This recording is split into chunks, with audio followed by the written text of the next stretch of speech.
અપેક્ષા રાખું કે સત્તા પક્ષમાં જે લોકો બેઠા છે એ આક્ષેપ કરવાની જગ્યાએ વિરોધ પક્ષના જે આક્ષેપો છે એનો કામ કરીને જવાબ આપે, પ્રેસ કોન્ફરન્સ કરીને નહીં.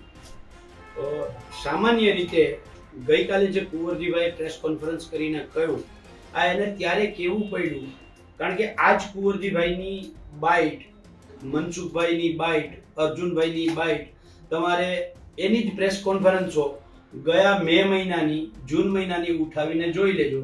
એમાં એણે એવું કહ્યું છે કે 1500 કરોડની સૈદ્ધાંતિક મંજૂરી અને 139 કરોડના કામો અમે ટેન્ડર કરી દીધા છે.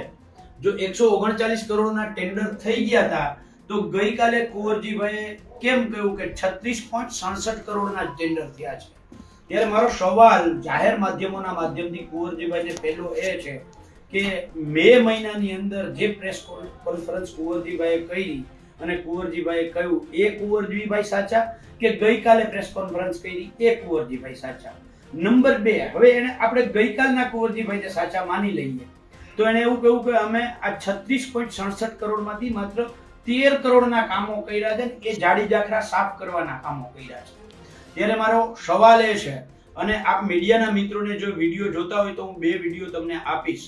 બાલાગામની અંદર પહેલો વરસાદ આવ્યો અને બાલાગામનું જે પુલ છે એ પુલની અંદર એટલા બધા જાડી જાખરા ભરાઈ ગયા કે આ સિંચાઈ વિભાગે ત્યાં જેસીબી મોકલવું પડ્યું અને સાફ કરવું પડ્યું.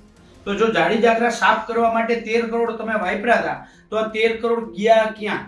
નંબર 2, એવી જ રીતે વર્તુ નદી ઉપર ગોરાણાથી સિંગડા ગામ આપણે આવીએ તો ગોરાણા અને સિંગડાની વચ્ચે જે પુલ છે, આ પુલ એટલો બધો જાડી જાખરા ભરાઈ ગયા, ત્યાંના લોકલ ખેડૂતોએ ફોન કરીને સિંચાઈ વિભાગને કહે છે કે અમે આ જાડી જાખરા સાફ કરીએ, એ ના પાડે છે.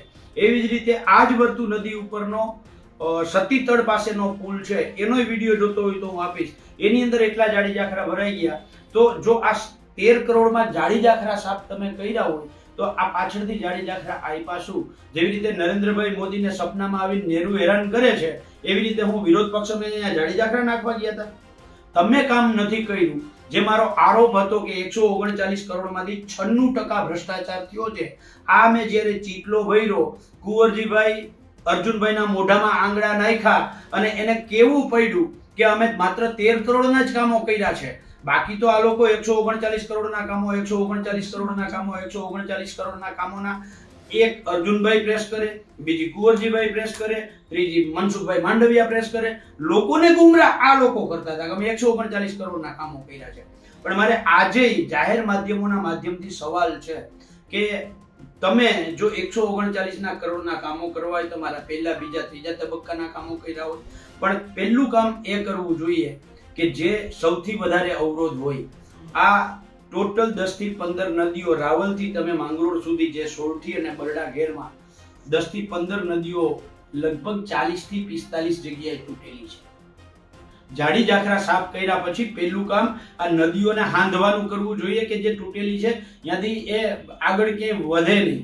એનું ઉદાહરણ હું તમને સૌથી મોટું આપું. અહીંયા જુનાગઢની બાજુમાં વેકરી, જે જુનાગઢ જિલ્લો પૂરો થાય અને પોરબંદર પૂરું ને જુનાગઢ ચાલુ થાય, એ વેકરીની નદી, ભાદર નદી 7 વર્ષથી તૂટેલી છે. 7 વર્ષથી તૂટેલી છે અને એના કારણે ઓછામાં ઓછા 20 ગામો દર વર્ષે ડૂબે છે.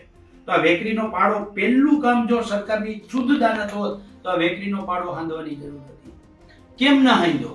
એની જગ્યાએ કેમ તમે આ બીજા તળાવો ઊંડા કરવાના કામો ફાડ્યા? આ ખરેખર આવી રીતે જ્યાં નદીઓ તૂટેલી હતી, મને ઘેડનો ઘ ખબર ના હોય તો કઈ વાંધો નહીં, બરાબર છે. મને તો ઘેડનો ઘ, હું ઘેડનો કકોન, બારાક્ષરી બધું જ એબીસીડી શીખવાડનારા જ એ વ્યક્તિ છે જેણે મને કહ્યું છે ઘેડનો ઘ નથી ખબર.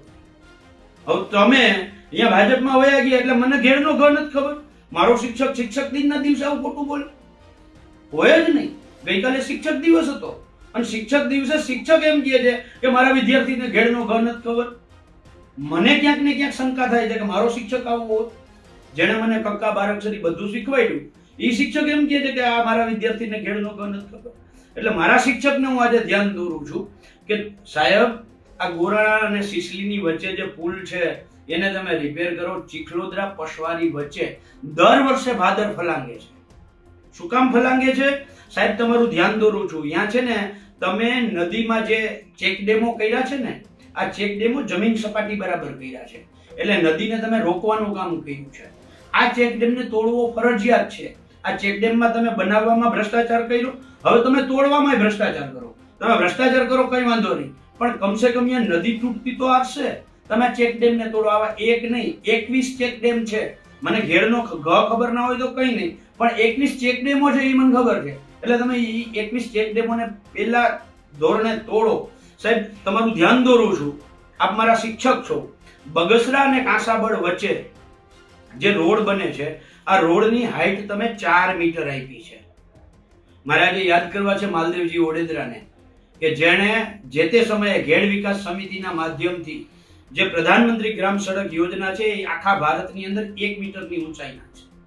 માલદેવજી ઓડેદરાએ સ્પેશિયલ ઘેડ માટે કાયદો પસાર કરીને એમ કહ્યું હતું કે ઘેડમાં જમીન સપાટી લેવલના જ ગ્રામ્ય માર્ગો હોવા જોઈએ, 1 મીટરનો ન હોવો જોઈએ. કારણ કે 1 મીટરનો કરશો તો 1 મીટર સુધી ખેડૂતોના ખેતરોમાં પાણી ભરાશે. એની જગ્યાએ શિક્ષક સાહેબ આ બગસરા અને કાંસાબળનો જે માર્ગ છે એ તમે 4 મીટર ઊંચો કર્યો છે. જોયો ના હોય તો જોઈ આવજો. મને ખબર નથી, પણ હું અહીંયા માપી આવ્યો છું એટલે મને ખબર છે, એટલે આપનું ધ્યાન દોરું છું. એટલે 4 મીટર વાળો રોડ છે ને એ બનાવવામાં ભલે તમે ભ્રષ્ટાચાર કરી લીધો હોય, પાછો તોડવા માટે ભ્રષ્ટાચાર કરજો, કારણ કે તમારું કામ તો ભ્રષ્ટાચાર કરવાનું જ છે. એટલે આપનું ધ્યાન દોરું છું કે આ પણ કરજો. ઘેડની અંદર ઘેડના પ્રશ્નોનું નિરાકરણ કરવું હોય તો કોઈ રોબોટિક એન્જિનિયરની જરૂર નથી, કોઈ એઆઈ પદ્ધતિની જરૂર નથી, ત્યાં હજારો ટન રબર લઈ આવવાની જરૂર નથી. જે કોંગ્રેસના સમયમાં દરવાજાઓ વન વે રીતે ખુલતા હતા, આ રીતે ખોલવાની પહેલું કામ કરવાની જરૂર છે. જે ભાજપ સરકારે વન વે દરવાજા તોડી અને ત્યાં દિવાલો ચણી દીધી છે. આ દિવાલો ચણી એટલે પાણી રોકી દીધું છે. એનાથી આગળ તમે નેશનલ હાઈવે બનાવ્યો છે. આ નેશનલ હાઈવે છે, આ નેશનલ હાઈવે આવી રીતે આડો ઊભો રહી ગયો છે. ગયા વર્ષનું ઉદાહરણ, મારે જો વિડીયો જોતા હોય તો મારા શિક્ષકને એના શિક્ષકને બેયને હું આ વિડીયો મોકલીશ, બરાબર છે, જોઈ લેજો. આ નેશનલ હાઈવે ની ઉપરથી ગયા વર્ષે પાણી ગયું છે. એનો અર્થ એવો કે નેશનલ હાઈવે એ સિંચાઈ વિભાગ સાથે પરામર્શ કર્યો નથી. એ પરામર્શ નથી કર્યો એનો લેખિતમાં આજ સરકારના સિંચાઈ વિભાગના જે કુંવરજીભાઈ બાવળિયા સિંચાઈ વિભાગના મંત્રી છે, એના જ કર્મચારીઓએ લેખિતમાં આપ્યું છે મને કે આ નેશનલ હાઈવે અમારી સાથે કોઈ પરામર્શ કર્યો નથી, બરાબર છે. એનો આધાર જોતો હોય, એનો કાગળ જોતો હોય તો હું શિક્ષક સાહેબ આપને મોકલીશ. એટલે આ બીજું કરવાની જરૂર છે. આ જેવી રીતે કાંસાબળનો કયો કાંસાબળ બગસરાનો રોડ એવી રીતે તમે રોડ ઊંચા કર્યા છે એ ન કરો. નંબર 4, સામાન્ય માણસને ખબર પડે, કોમન માણસને, કે જ્યાં 4 મહિના પાણી ભરાઈ રહેતું હોય ત્યાં ડામરનો રોડ કોઈ ગાડે કરાય નહીં, ત્યાં આરસીસી રોડ જ કરવા પડે.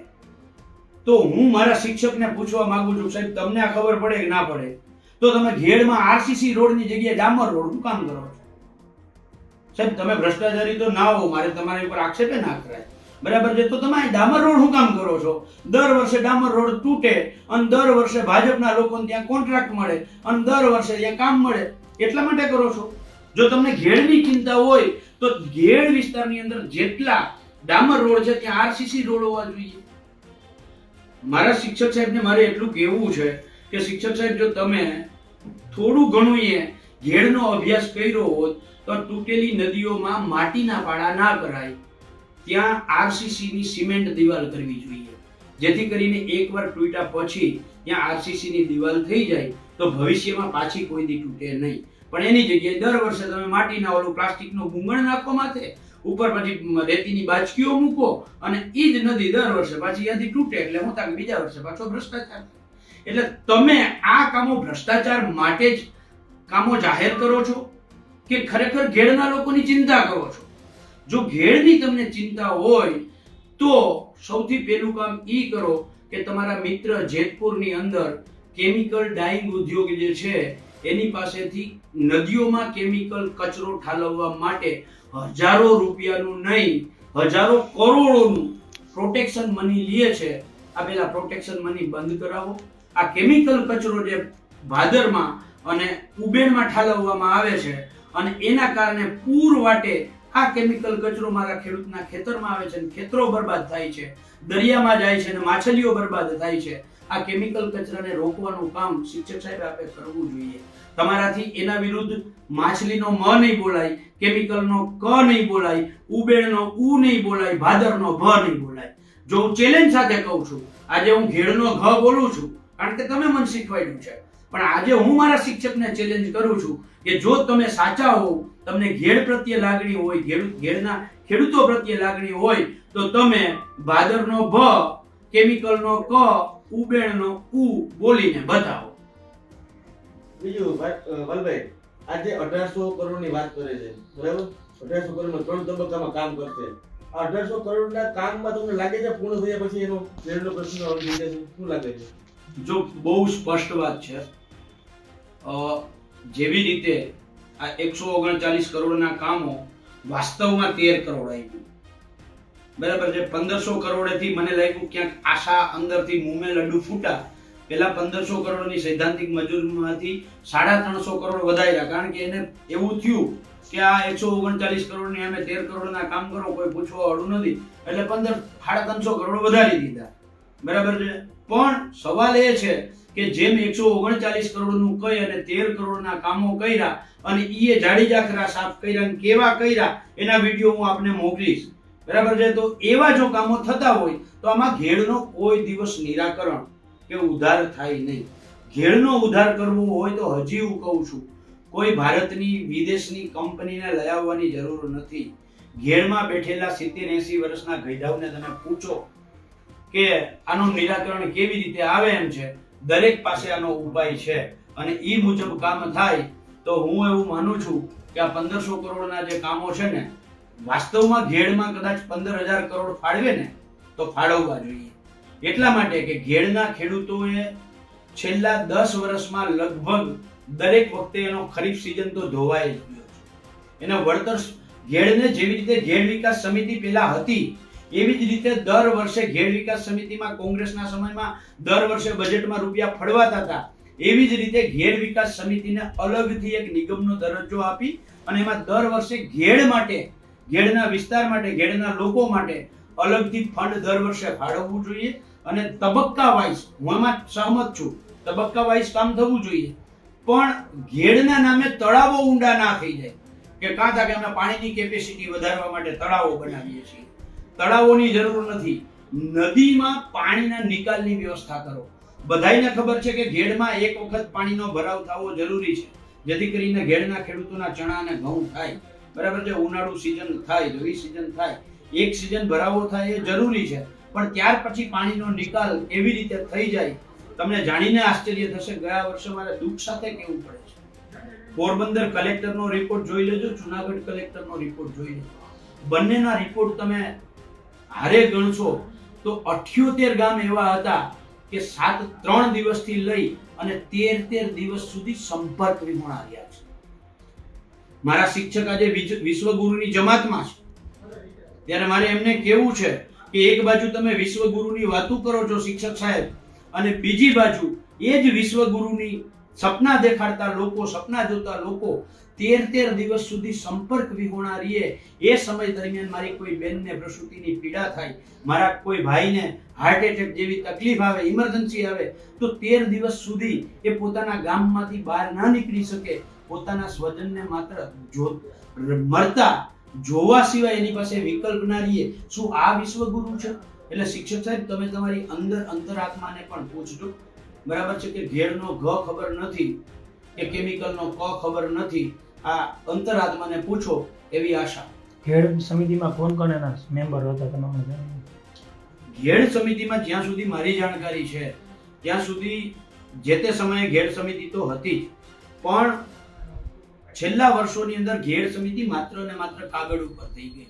એમાં મારી જાણકારી એવી છે કે વિરોધ પક્ષના અમુક લોકોને પણ ઘેડ સમિતિમાં સમાવેશ થતો હતો, અને એમાં મને જ્યાં સુધી જાણ છે ત્યાં સુધી, કદાચ ખોટી પણ હોઈ શકે, પણ અર્જુનભાઈ મોઢવાડિયા પણ આ ઘેડ સમિતિના હિસ્સો રહી ચૂકેલા છે એવું મારા ધ્યાનમાં છે.